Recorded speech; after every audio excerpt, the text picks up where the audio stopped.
성경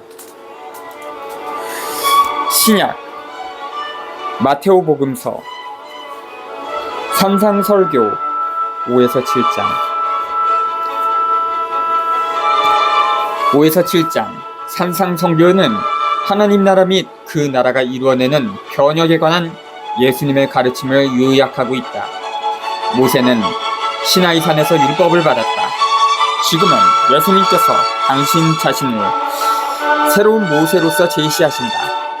그런 예수님께서 산 위에서 인간과 인류를 자유롭게 해줄 하나님의 뜻을 선포하신다.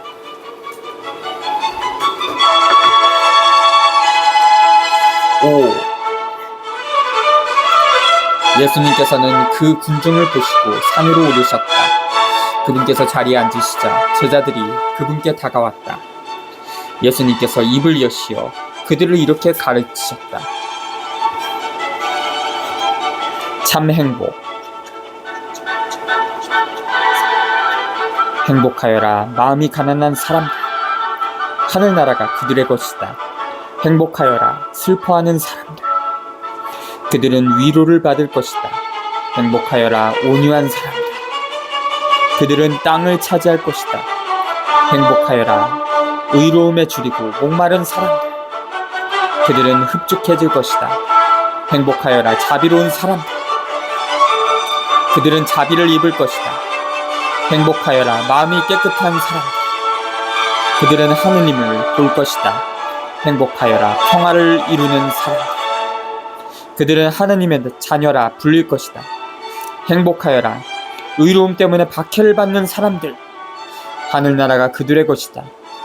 사람들이 나 때문에 너희를 모욕하고 박해하며 너희를 거슬러 거짓으로 온갖 사악한 말을 하면 너희는 행복하다. 기뻐하고 즐거워하여라. 너희가 하늘에서 받을 상이 크다. 사실 너희에 앞서 예언자들도 그렇게 박해를 받았다.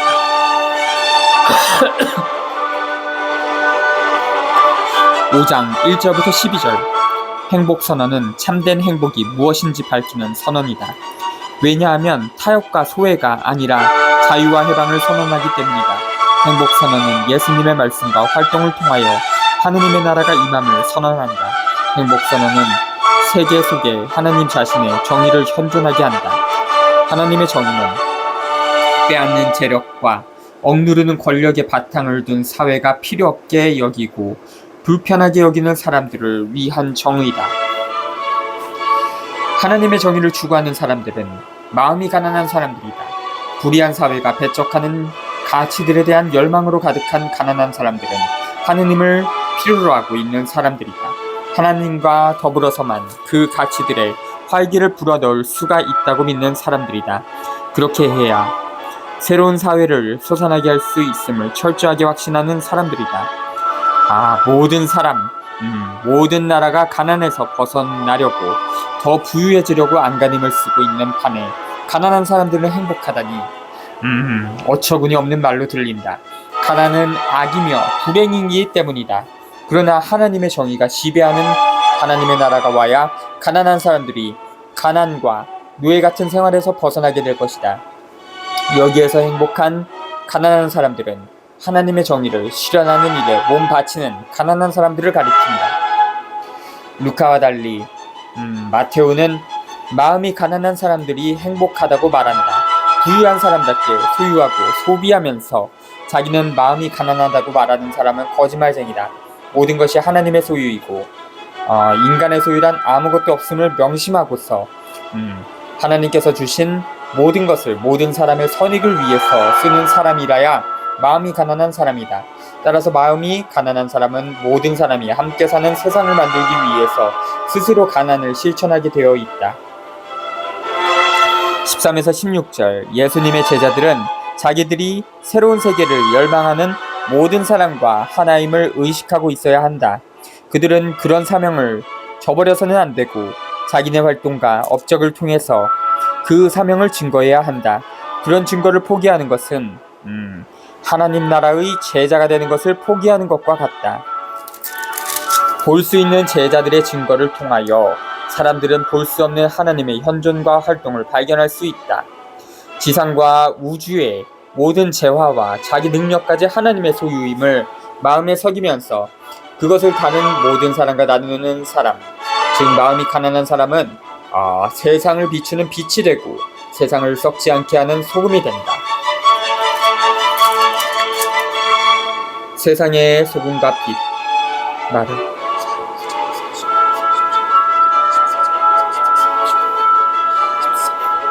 너희는 세상의 소금이다. 그러나 소금이 지 맛을 잃으면 무엇으로 다시 짜게 할 수 있겠느냐? 아무 쓸모가 없으니 밖에 버려져 사람들에게 짓밟힐 따름이다. 너희는 세상의 빛이다. 산 위에 자리 잡은 고을은 감추어질 수 없다. 등불은 켜서 함지 속이 아니라 등경 위에 놓는다. 그렇게 하여 집안에 있는 모든 사람을 비춘다. 이와 같이 너희의 빛이 사람들 앞을 비추어 그들이 너희의 착한 행실을 보고 하늘에 계신 너희 아버지를 찬양하게 하여라. 예수님과 율법. 내가 율법이나 예언서들을 폐지하러 온 줄로 생각하지 마라. 폐지하러 온 것이 아니라 오히려 완성하러 왔다. 내가 진실로 너희에게 말한다. 하늘과 땅이 없어지기 전에는 모든 것이 이루어질 때까지 율법에서 한 자, 한 획도 없어지지 않을 것이다. 그러므로 이 계명들 가운데에서 가장 작은 것 하나라도 어기고 또 사람들을 그렇게 가르치는 자는 하늘 나라에서 가장 작은 자라고 불릴 것이다. 그러나 스스로 지키고 또 그렇게 가르치는 이는 하늘 나라에서 큰 사람이라고 불릴 것이다. 내가 너희에게 말한다. 너희의 의로움이 율법 학자들과 바리사이들의 의로움을 능가하지 않으면 결코 하늘 나라에 들어가지 못할 것이다. 17절부터 20절. 법률이라고 해서 무조건 지켜서는 안 된다. 정의를 실천하는 법률만을 지켜야 한다. 법률을 충실하게 지킨다 함은 그 법률을 얼마나 잘 지키는지 하나하나 따지는 일이 아니다. 이런 태도는 사람들을 노예로 만드는 관료체제를 만들어내고 굳어지게 할 따름이다. 법률을 참으로 충실하게 지킨다는 것은 인간들이 서로 형제자매로서 행복하게 사는 관계를 맺을 수 있도록 법률의 정의와 자비를 불어넣어 주려고 애쓰는 것을 말한다. 인간이 생각하고 바라는 정의와 하나님의 정의는 사뭇 다를 수가 있다. 하나님의 정의만이 완전한 정의로서 사회와 세계를 하나님의 나라로 만들어갈 수 있다. 그리고 정의가 무엇인지를 아는 것만으로는 실효성이 없다. 정의를 실천하는 일이 중요하다. 정의를 실현하는 일에 몸바치는 일이 중요하다. 화해하여라. 살인해서는 안 된다. 살인한 자는 재판에 넘겨진다고 옛사람들에게 이르신 말씀을 너희는 들었다. 그러나 나는 너희에게 말한다. 자기 형제에게 성을 내는 자는 누구나 재판에 넘겨질 것이다. 그리고 자기 형제에게 바보라고 하는 자는 최고 회의에 넘겨지고 멍청이라고 하는 자는 불붙는 지옥에 넘겨질 것이다. 그러므로 네가 제단에 예물을 바치려고 하다가 거기에서 형제가 너에게 원망을 품고 있는 것이 생각나거든 예물을 거기 제단 앞에 놓아두고 물러가 먼저 그 형제와 화해하여라. 그런 다음에 돌아와서 예물을 바쳐라. 너를 고소한 자와 함께 법정으로 가는 도중에 얼른 타협하여라. 그러지 않으면 고소한 자가 너를 재판관에게 넘기고 재판관은 너를 형리에게 넘겨 네가 감옥에 갇힐 것이다. 내가 진실로 너에게 말한다. 네가 마지막 한 입까지 닿기 전에는 결코 거기에서 나오지 못할 것이다. 21에서 26절, 5장 21에서 48에서 마테오는 법률을 어떻게 알아들어야 하는지를 보여주기 위하여 5가지 예를 든다. 살인하지 말라는 율법에 관해서 예수님께서는 살인의 원인과 뿌리를 뽑아 없애라고 즉 현재 자매인 타인에게 싫은 감정을 품거나 무관심하거나 가장 하찮은 잘못도 저지르지 말라고 하신다. 다른 사람과 마음이 상했을 경우에 예수님의 제자는 먼저 화해를 요청할 용기를 가져야 한다. 그리고 자기가 잘못했음을 깨달았을 때에는 머뭇거리지 말고 용서를 청해야 한다. 그래야 심판을 받지 않을 것이다.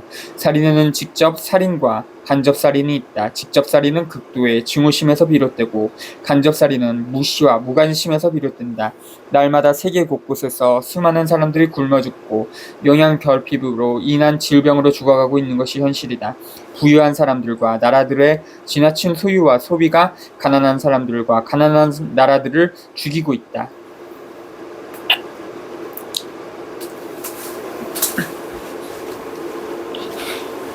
27절부터 이어서 하겠습니다.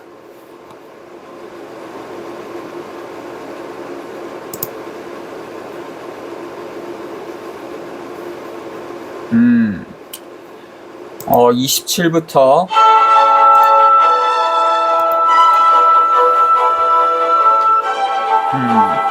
32. 극기하여라. 17.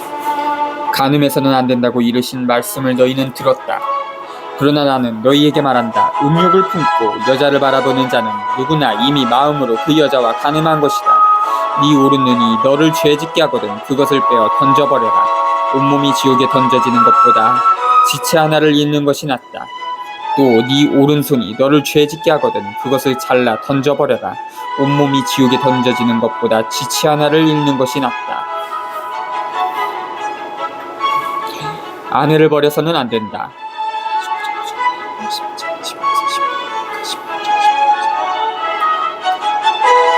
자기 아내를 버리는 자는 그 여자에게 이혼장을 써주어라 하신 말씀이 있다. 그러나 나는 너희에게 말한다. 불륜을 저지른 경우를 제외하고 아내를 버리는 자는 누구나 그 여자가 간음하게 만드는 것이다. 또 버림받은 여자와 혼인하는 자도 간음하는 것이다. 27절부터 32절. 예수님께서는 성실하고 참된 사랑을 강조하면서 결혼생활에 내적 충실함을 철저하게 요구하신다. 간음은 불순한 눈길로부터 시작한다. 악은 뿌리부터 잘라내야 한다. 32절에 인용된 지나치다 싶은 말은 근친상간으로 인한 부당한 결합의 경우를 가리키는 것 같다. 정직하여라. 거짓 맹세를 해서는 안 된다. 네가 맹세한 대로 주님께 해드려라 하고 옛사람들에게 이르신 말씀을 너희는 또 들었다. 그러나 나는 너희에게 말한다. 아예 맹세하지 마라. 하늘을 두고도 맹세하지 마라. 하나님의 옥자이기 때문이다. 땅을 두고도 맹세하지 마라. 그분의 발판이기 때문이다. 예루살렘을 두고도 맹세하지 마라. 위대하신 임금님의 도성이기 때문이다. 네 머리를 두고도 맹세하지 마라. 네가 머리카락 하나라도 희거나 검게 할 수 없기 때문이다. 너희는 말할 때 예할 것은 예하고 아니오 할 것은 아니오라고만 하여라. 그 이상의 것은 악에서 나오는 것이다. 33절부터 37절. 맹세가 필요한 것은 거짓과 불신이 인간관계를 망치고 있기 때문이다. 예수님께서는 인간들이 서로 솔직하고 책임을 지는 관계를 요구하신다. 옳은 것은 옳다고 말하고 옳지 않은 것은 옳지 않다고 말할 용기를 가져야 한다. 사람 앞에서 자기를 숨기거나 속이느니 하나님 앞에서 솔직한 편이 훨씬 홀가분한다. 폭력을 포기하여라.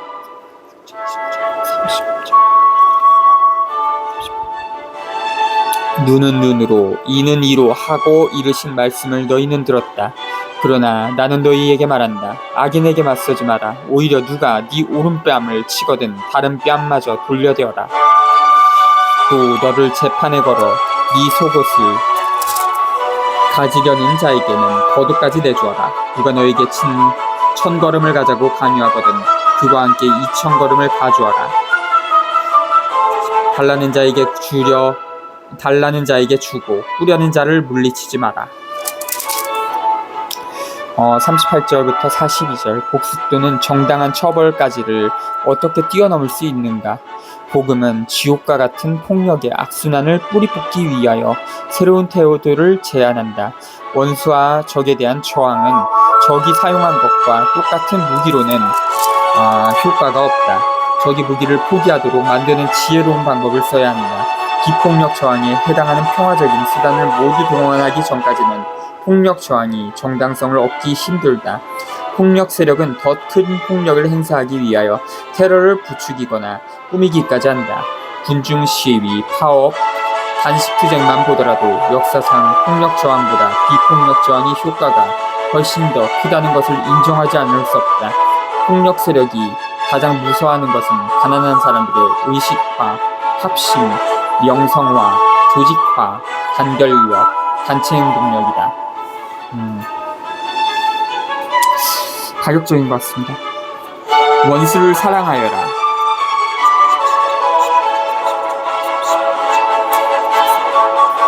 네 이웃을 사랑해야 한다. 그리고 네 원수는 미워해야 한다고 이르신 말씀을 너희는 들었다. 그러나 나는 너희에게 말한다. 너희는 원수를 사랑하여라. 그리고 너희를 박해하는 자들을 위하여 기도하여라. 그래야 너희가 하늘에 계신 너희 아버지의 자녀가 될 수 있다. 그분께서는 악인에게나 선인에게나 당신의 해가 떠오르게 하시고 의로운 이에게나 불의한 이에게나 비를 내려주신다. 사실 너희가 자기를 사랑하는 이들만 사랑한다면 무슨 상을 받겠느냐? 그것은 세리들도 하지 않느냐? 그리고 너희가 자기 형제들에게만 인사한다면 너희가 남보다 잘하는 것이 무엇이겠느냐? 그런 것은 다른 민족 사람들도 하지 않느냐? 그러므로 하늘에 너희 아버지께서 완전하신 것처럼 너희도 완전한 사람이 되어야 한다.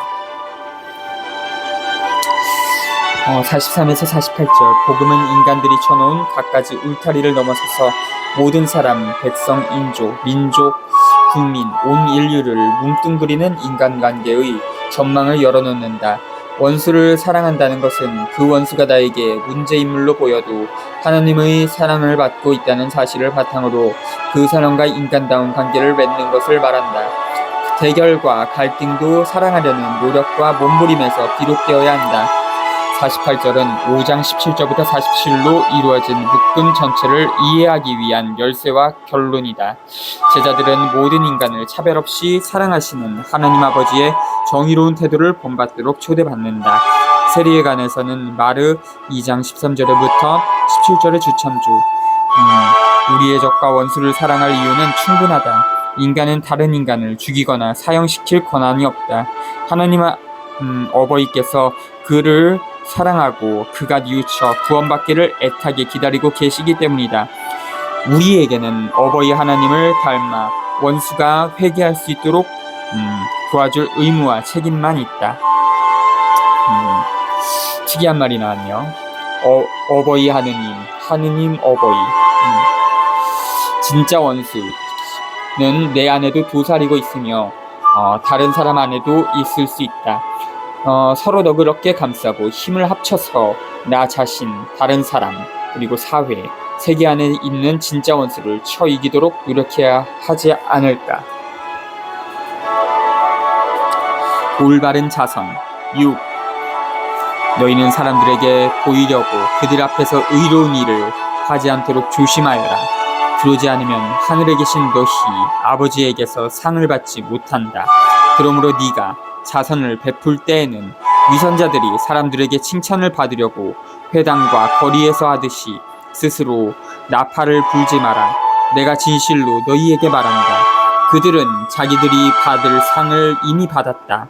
네가 자선을 베풀 때에는 오른손이 하는 일을 왼손이 모르게 하여라. 그렇게 하여 네 자선을 숨겨두어라. 그러면 숨은 일도 보시는 네 아버지께서 너에게 갚아주실 것이다.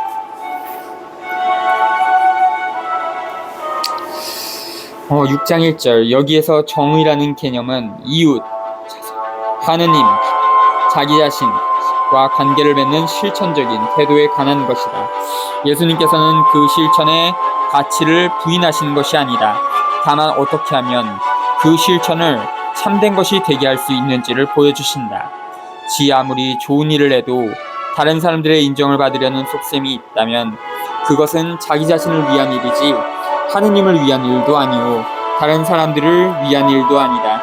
하나님께서 나를 알아주셔야지 다른 사람들이 나를 알아주어 보았자 별것 아니다. 2절부터 4절. 자선은 나누는 행위인 만큼 이기적인 소유욕을 이겨냄으로써 정의를 추구하는 측은히 여기는 마음을 드러내는 것이 되어야 한다.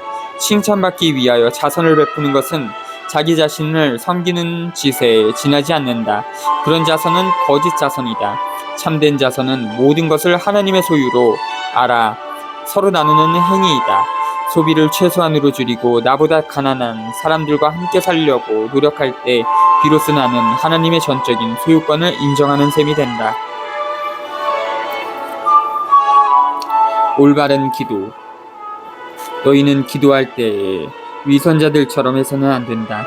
그들은 사람들에게 드러내 보이려고 회당과 한길 모퉁이에 서서 기도하기를 좋아한다.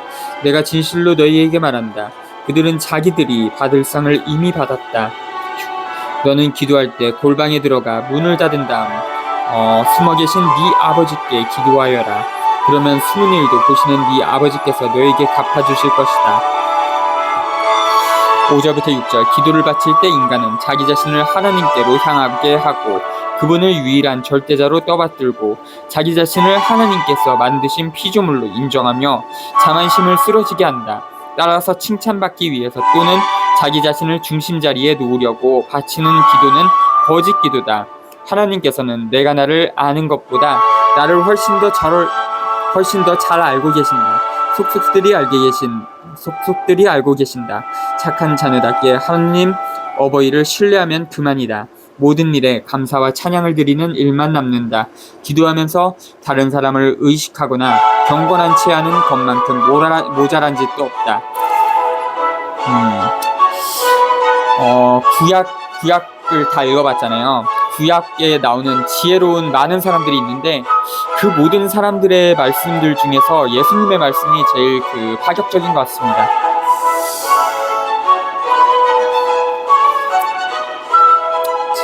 너희는 기도할 때 다른 민족 사람들처럼 빈말을 되풀이하지 마라.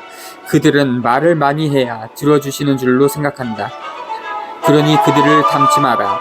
너희 아버지께서는 너희가 청하기도 전에 무엇이 필요한지 알고 계신다. 주님의 기도.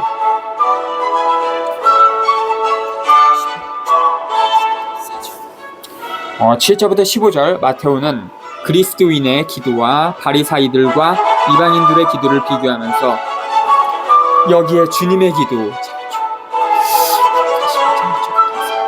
끼워 넣기 위하여 기도라는 주제를 이용한다. 주님의 기도는 인간이 하나님과 맺어야 하는 단순하고 친밀한 관계를 보여준다. 첫째 부분에서는 하나님께 당신 구원 계획을 드러내 보이고 실현해 주시라고 청한다. 둘째 부분에서는 인간이 하나님의 계획에 따라서 살아가는데 가장 필요한 것, 즉 일용할 양식, 형제자매인 타인과의 따뜻한 관계, 한결같은 꾸준함을 청한다. 주님의 기도 안에는 우리 믿음의 알맹이가 다 담겨 있다. 날마다 주님의 기도를 묵상하고 그 뜻을 새기면서 실천하면 신앙생활을 제대로 할 수 있고 인생을 참되게 성공할 수 있다.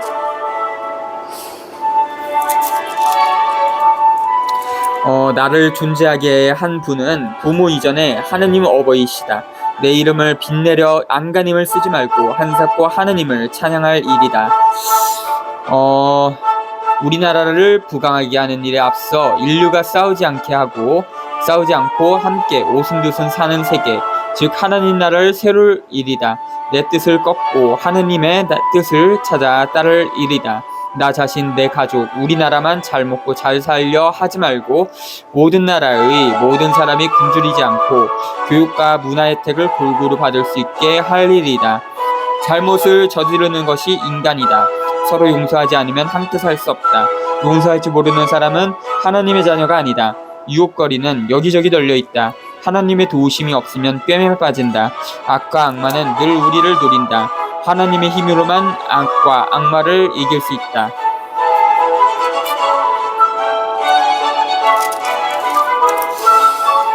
주님의 기도, 주의 기도라고 하죠.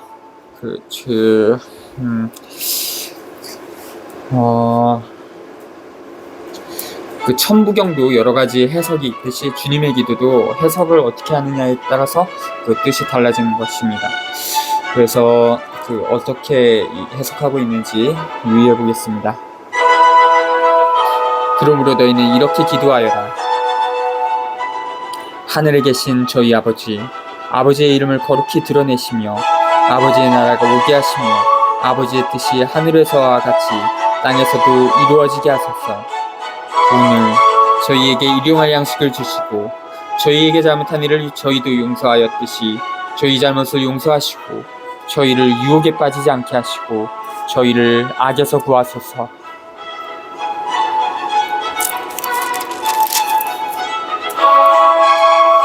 너희가 다른 사람들의 허물을 용서하면 하늘의 너희 아버지께서도 너희를 용서하실 것이다. 그러나 너희가 다른 사람들을 용서하지 않으면 아버지께서도 너희의 허물을 용서하지 않으실 것이다. 올바른 단식. 너희는 단식할 때에 위선자들처럼 침통한 표정을 짓지 마라. 그들은 단식한다는 것을 사람들에게 드러내 보이려고 얼굴을 찌푸린다. 내가 진실로 너희에게 말한다. 그들은 자기들이 받을 상을 이미 받았다. 너는 단식할 때 머리에 기름을 바르고 얼굴을 씻어라. 그리하여 네가 단식한다는 것을 사람들에게 드러내 보이지 말고 숨어 계신 네 아버지께 보여라. 그러면 숨은 일도 보시는 네 아버지께서 너에게 갚아주실 것이다. 16절부터 18절. 단식을 한다는 것은 참으로 성공한 인생을 살겠다는 더욱 폭넓고 새로운 희망을 갖기 위하여 당장 필요하다고 느끼는 어떤 것을 내버림을 뜻한다. 참된 인간으로 성장하고 새로운 정의의 계획을 실현하는 데 몸 바치기 위하여 자기 중심주의를 버리는 것을 뜻한다. 남에게 보이기 위해 단식을 하면 단식의 뜻을 한꺼번에 잃게 된다. 단식을 잘하면 건강에 좋다. 과식만큼 큰 죄도 없다는 말이 있다. 소식, 채식을 하면 비만을 걱정하지 않아도 된다. 모든 사람이 육식을 애써 줄이면 인류 문제가 바로 해결된다. 보물을 하늘에 쌓아라.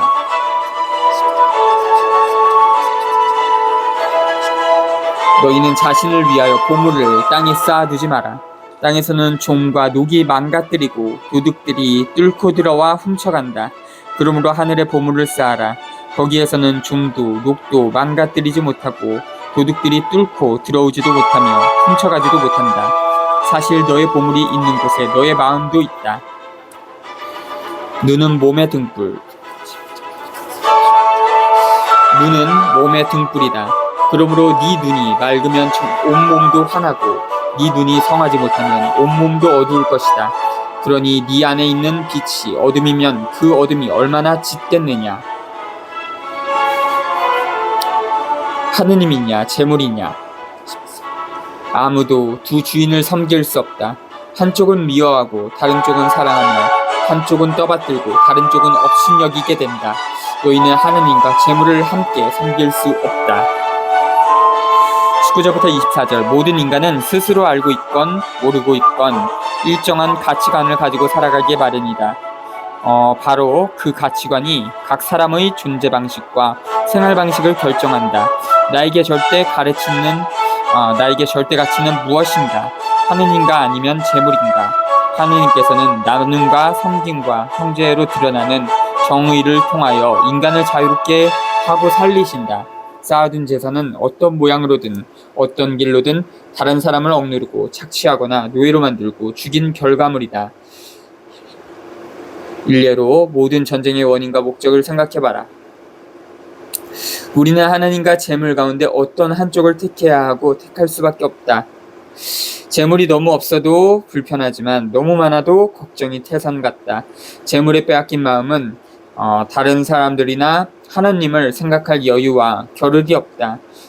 굶지 않고 자녀를 사람답게 기르는 것으로 충분하다. 인류가 거의 그런 기본도 갖추지 못하고 있음을 한시도 잊지 말아야 사람다운 사람이 될 수 있다.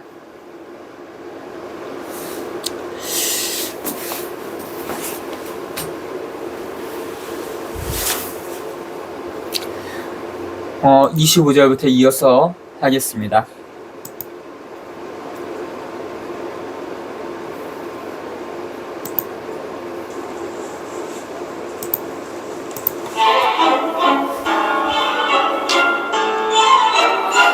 세상 걱정과 하나님의 나라.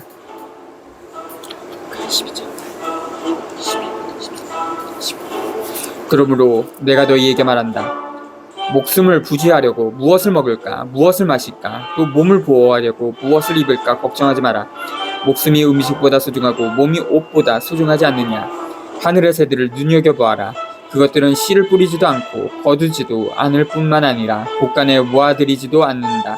그러나 하늘의 너희 아버지께서는 그것들을 먹여주신다. 너희는 그것들보다 더 귀하지 않느냐. 너희 가운데 누가 걱정한다고 해서 자기 수명을 조금이라도 늘릴 수 있느냐. 그리고 너희는 왜 옷 걱정을 하느냐. 들에 핀 나리꽃들이 어떻게 자라는지 지켜봐라. 그것들은 애쓰지도 않고 길쌈도 하지 않는다. 그러나 내가 너희에게 말한다. 솔로몬도 그 온갖 영화 속에서 이 꽃 하나만큼 차려입지 못하였다. 오늘 서 있다가도 내일이면 아궁이에 던져질 들풀까지 하나님께서 이처럼 입히시거든. 너희야 훨씬 더 잘 입히시지 않겠느냐. 이 믿음이 약한 자들아. 그러므로 너희는 무엇을 먹을까, 무엇을 마실까, 무엇을 차려입을까 하며 걱정하지 마라. 이런 것들은 모두 다른 민족들이 애써 찾는 것이다. 하늘에 너희 아버지께서는 이 모든 것이 너희에게 필요함을 아신다. 너희는 먼저 하나님의 나라와 그분의 의로움을 찾아라. 그러면 이 모든 것도 곁들여 받게 될 것이다. 그러므로 내일을 걱정하지 마라. 내일 걱정은 내일이 할 것이다. 그날 고생은 그날로 충분하다. 25에서 34절. 하느님 나라의 정의를 추구하는 일, 즉 형제와 나눔과 섬김의 바탕을 둔 인간관계를 키워가는 일을 앞세우지 않으면 끝없는 생활 걱정과 미래 걱정에 쫓겨 인간다운 삶을 살지 못하게 된다.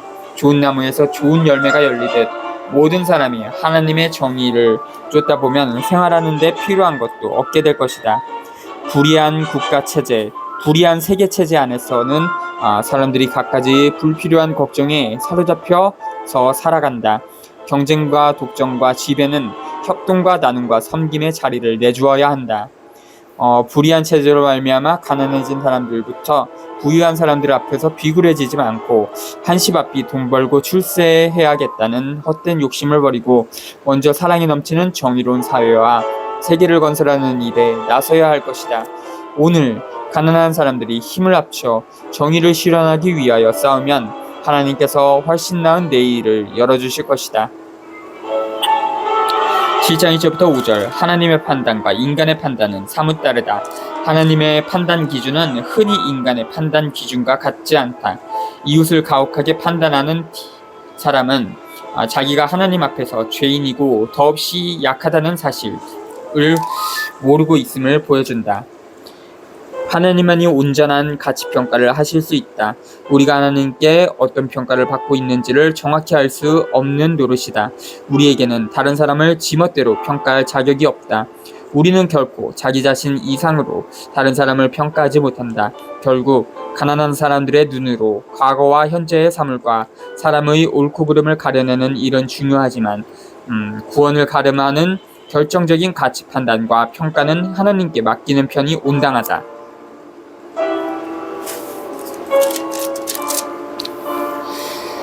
남을 심판하지 마라. 7. 남을 심판하지 마라. 그래야 너희도 심판받지 않는다.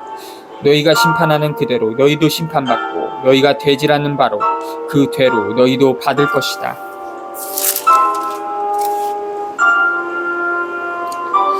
너는 어찌하여 형제의 눈 속에 있는 티는 보면서 네 눈 속에 있는 들보는 깨닫지 못하느냐. 네 눈 속에는 들보가 있는데 어떻게 형제에게 가만 네 눈에서 티를 빼내주겠다 하고 말할 수 있느냐. 위선자야, 먼저 네 눈에서 들보를 빼내어라. 그래야 네가 뚜렷이 보고 형제의 눈에서 티를 빼낼 수 있을 것이다. 거룩한 것을 욕되게 하지 마라. 거룩한 것을 개들에게 주지 말고 너희의 진주를 돼지들 앞에 던지지 마라. 그것들이 발로 그것들을 짓밟아 그것을 짓밟고 돌아서서 너희를 물어뜯을지도 모른다. 6. 6절 이 문장은 아마 하느님의 나라를 인정하지 않고 무시하는 자들에게 그 나라를 선포하는 일은 쓸모없는 수고이며 위험하기도 함을 뜻할 것이다. 이 문장을 두 주인에 관한 문장과 연결시켜보면 재물을 숭배하는 자들에게 복음 원칙을 선포하는 일은 아무 쓸모도 없고 위험하기까지 함을 의미할 것이다. 그런 자들의 마음은 딴 데 있다. 기본적으로 다른 선택을 하고 있는 것이다. 어떻든 이 문장은 맥락을 벗어나 있는 것으로 보이며 해석하기가 어렵다. 다른 사람을 미워하고 부정부패를 행하는 것이 나쁜 짓인 줄 알면서도 일부러 계속 그런 짓을 하는 자에게는 지 아무리 좋은 말도 귀에 들어오지 않는다. 일부러 했던 나쁜 짓도 습관이 되면 그 나쁜 습관을 끊기 어렵게 된다. 청하여라. 찾아라. 문을 두드려라. 청하여라. 너희에게 주실 것이다. 찾아라. 너희가 얻을 것이다. 문을 두드려라. 너희에게 열릴 것이다. 누구든지 청하는 이는 받고 찾는 이는 얻고 문을 두드리는 이에게는 열릴 것이다. 너희 가운데 아들이 빵을 청하는데 돌을 줄 사람이 어디에 있겠느냐? 생선을 청하는데 뱀을 줄 사람이 어디 있겠느냐? 너희가 악해도 자녀들에게는 좋은 것을 줄 알거든. 하늘에 계신 너희 아버지께서야 당신께 청하는 이들에게 좋은 것을 얼마나 더 많이 주시겠느냐?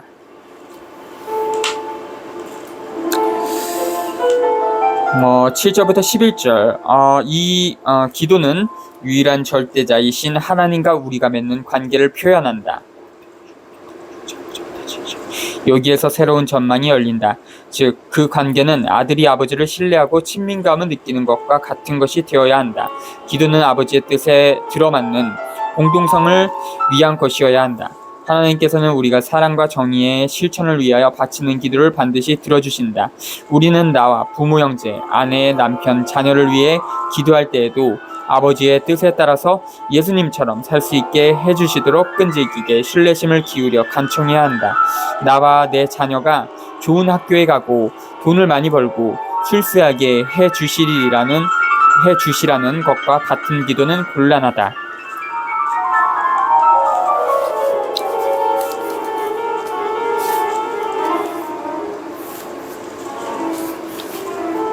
황금률 12 루카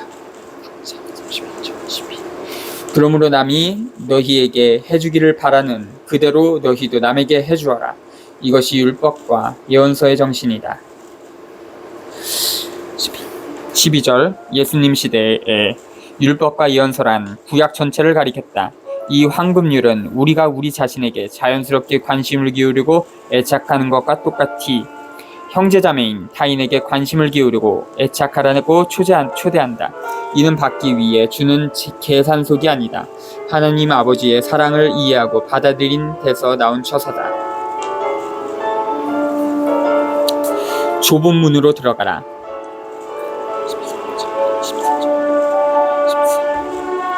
너희는 좁은 문으로 들어가라. 멸망으로 이끄는 문은 넓고 길도 널찍하여 그리로 들어가는 자들이 많다. 생명으로 이끄는 문은 얼마나 좁고 또 그 길은 얼마나 비좁은지 그리로 찾아드는 이들이 적다. 열매를 보면 나무를 안다.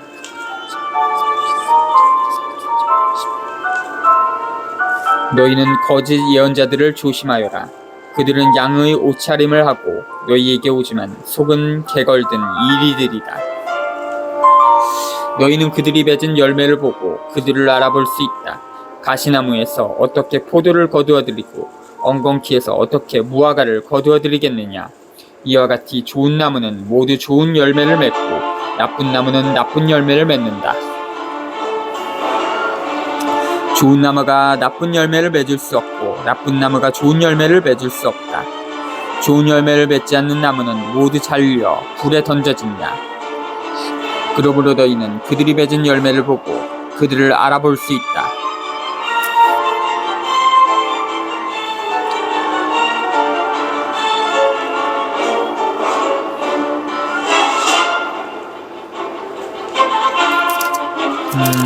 13절부터 14절 하나님의 나라와 그 정의를 기본적으로 선택하는 또 어렵지만 그 선택을 계속 추구하고 추진하는 일 역시 쉬운 일이 아니다. 끊고 맺음이 확실하지 못한 자들과 타협주의자들은 올바른 선택을 하지 못한다. 그런 자들은 머뭇거리거나 우상들이 제안하는 더욱 쉽고 넓은 길을 선택한다. 사랑과 정의를 실천하고 실현하는 길은 십자가 길이다. 목숨을 내걸고 자기 자신을 바치는 길이다. 쉽지 않은 길이다. 그런 어려운 길을 꾸준히 가야 구원에 다다를 수 있다. 어려운 사람들에게 무관심하고 편하게만 살다 보면 멸망에 이르게 된다. 15절부터 20절 참된 예언자와 거짓 예언자를 구별하는 일은 결코 쉬운 일이 아니다. 하나님의 나라와 그 정의를 기본적으로 선택하지 못하도록 가로막는 이념은 흔히 눈부시고 매력적이고 늘 인간적이라는 겉모양과 심지어 신앙을 앞세우면서 제시된다. 우리는 그 이념이 사회 속에서 생산하는 것, 즉 억압과 착취를 일삼게 하는 재물과 권력에 대한 욕심을 보고서만 그 거짓됨을 꿰뚫어 볼 수 있다. 올바른 언론과 방송, 언론인과 방송인은 참된 예언자고 그릇된 언론과 방송, 언론인과 방송인은 거짓 예언자다. 바른 말을 하고 바른 글을 쓰는 지식인과 문학인은 참된 예언자고 그릇된 말을 하고 그릇된 글을 쓰는 지식인과 문학인은 거짓 예언자다. 피지배자를 두둔하는 역사가는 참된 예언자고 지배자를 두둔하는 역사가는 거짓 예언자다. 참된 예언자와 거짓 예언자는 그 행동과 생활을 보고서 가려낼 수 있다. 사랑과 정의를 실천하고 실현하는데 몸바치는 공동체는 반드시 억압과 탄압을 받게 되어 있다. 사회가 불의할 때 그 사회로부터 억압과 탄압을 받고 있지 않는 공동체는 그리스도교 공동체가 아님이 분명하다. 불의한 사회 안에서 편안하게 살아가고 그 체제에 빌붙어 사는 공동체는 그리스도교 공동체가 아니다. 21절부터 23절 예수님을 주님으로 인정하는 공동체의 가장 선명하고 깊은 신앙까지도 그것만으로는 어떤 사람을 하나님의 나라로 들어가게 하는데 충분하지 않다. 입으로 하는 신앙 고백에 만일 행동과 실천이 뒤따르지 못하면 헛되고 아무런 의미가 없다. 그날이라는 표현은 마지막 심판을 가리키고 행동하고 실천하는 사람만이 예수님을 정말로 주님으로 인정한 사람임을 보여주는 25장 31절부터 46절을 떠올리게 한다. 사랑과 정의는 머리로 알고 마음으로 느끼는 정도에 그쳐서는 아무런 효과도 내지 못한다. 온몸으로 실천하는 단계로 건너가야 실효를 거둘 수 있다. 비뚤어진 사회와 세계를 올바른 하나님의 나라로 바꾸어 놓으려면 올바른 삶에서 올바른 실천으로 옮아갈 필요가 있다.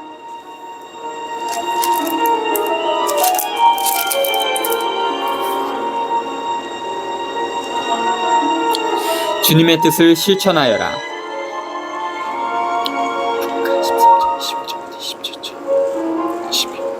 나에게 주님, 주님 한다고 모두 하늘나라에 들어가는 것이 아니다. 하늘에 계신 내 아버지의 뜻을 실행하는 일하여 들어간다.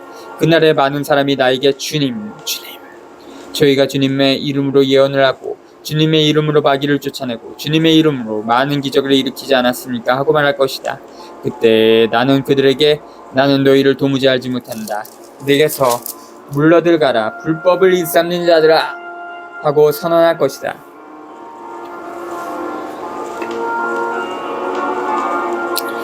내 말을 실행하여라.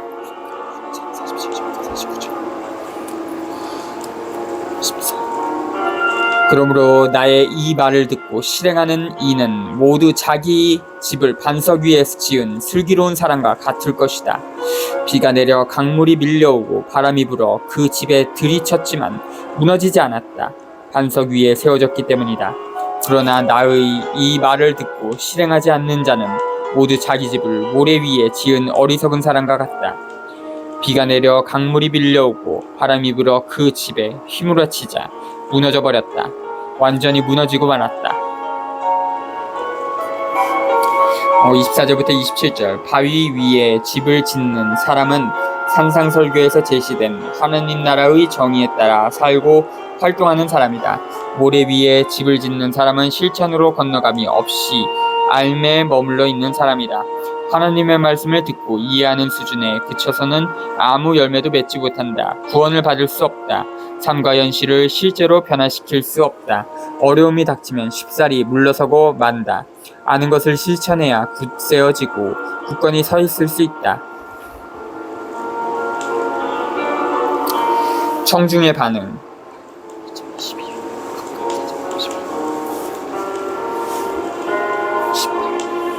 예수님께서 이 말씀들을 마치시자 군중은 그분의 가르침에 몹시 놀랐다. 그분께서 자기들의 율법 학자들과는 달리 권위를 가지고 가르치셨기 때문이다. 28절부터 29절. 예수님의 권위는 전통이나 체제에 있지 않고 당신 자신의 인격에 있다. 예수님께서는 다른 사람들에게 가르치는 바를 당신 몸소 생활하고 실천하셨다. 아는 것과 말한 것을 삶과 실천으로 보여주어야 참된 권위가 선다. 삶과 실천을 먼저 보여주고 나서 바른 말을 해야 먹혀들게 되어 있다. 복음 선포와 복음화는 말이나 글에 그쳐서는 아무짝에도 쓸모가 없다. 복음에 따라서 생활하고 실천하면서 선포해야 복음 선포가 되고 복음화가 된다.